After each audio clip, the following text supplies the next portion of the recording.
Hey everybody, just wanted to go over the one act play formatting. Um, there's some comments built in to the doc that I'll kind of go over. This will be on Classroom, and you can obviously make a copy. Remember to please put your name first up here. Okay, so if if it were me, I would write Sarrazin one act play. Um, you can get rid of the formatting because really you could use this doc as your draft. Um, so your play title is going to be your header, okay? And remember to put the header into a document, you would go to Insert, okay, right there. Whoops. And then you would go down to, headers and footers. If you click header, this will obviously start typing here. What you'd want to do is whatever you type, just make sure it's justified with that center line. Okay, so your title goes here. Okay, and if you click out of it, you're good. All right. I did insert page numbers as well, and you would do that here. Insert page number right here. Pick the first one, and it's gonna input it there. And notice how it's not the right font. I think for both of these, you would want to make it Times Roman 12. Let's see if it's here. There we go. Times New Roman. Make it 12.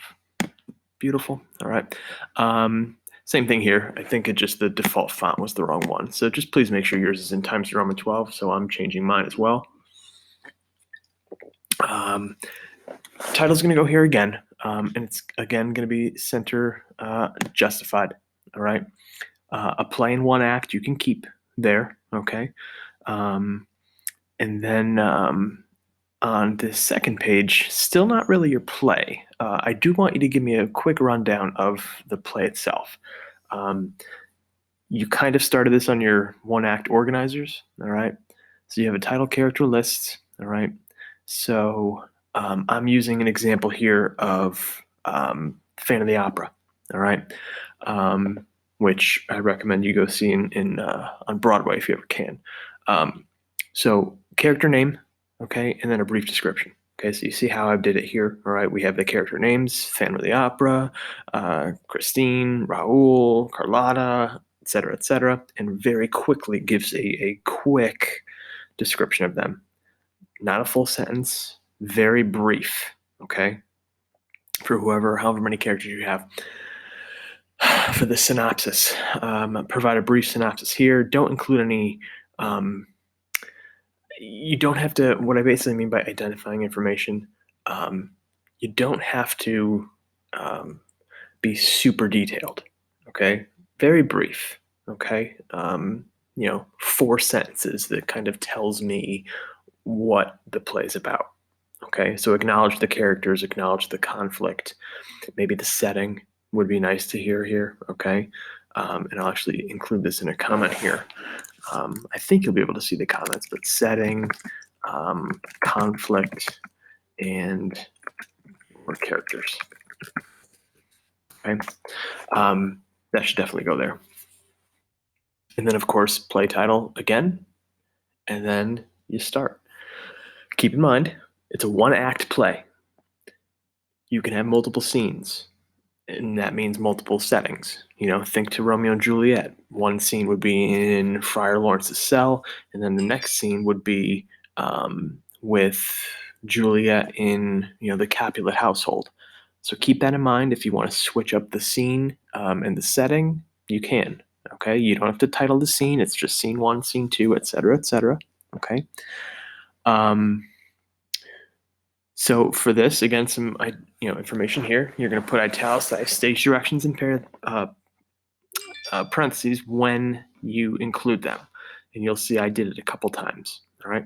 The idea is to clarify the difference between stage directions and dialogue. All right. So you're going to make sure that those are clear, and there's an example of that. So if it's not clear here, it will be in a second.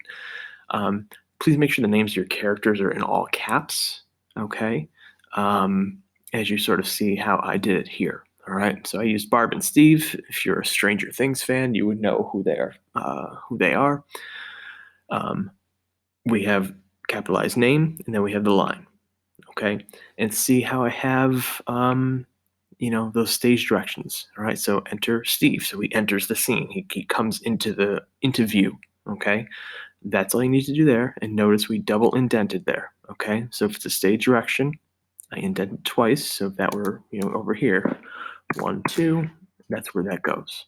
Okay, and then the next line is obviously Steve because he's come into the scene.